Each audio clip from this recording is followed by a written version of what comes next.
முப்பத்து முக்கோடி தேவர்கள் மேலும் தேவகணங்கள் சிவனடிகள் அனைவரும் சிவபெருமானையும் பார்வதி தேவியையும் வணங்கி சென்றனர்.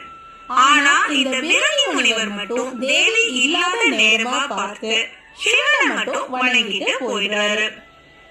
இதை கவனித்த நம்ம பார்வதி தேவி ஈசனிடம், சுவாமி, தேவர்கள் முதல் சிவனடிகள் வரை அனைவரும் நம் இருவரையும் வணங்கி செல்கின்றனர். ஆனா இந்த விரலி முனிவர் மட்டும் என்னை வணங்காம உங்களை மட்டும் வணங்கி செல்கிறார், ஏன்னு கேட்கிறாங்க.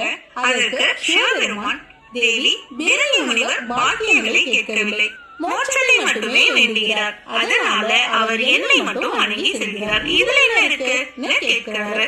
அதுக்கு பார்வதி தேவி, ஓ, இதுதான் விஷயமா? நாளைக்கு நான் சிவபெருமான் அருகிலேயே அமர்கிறேன்.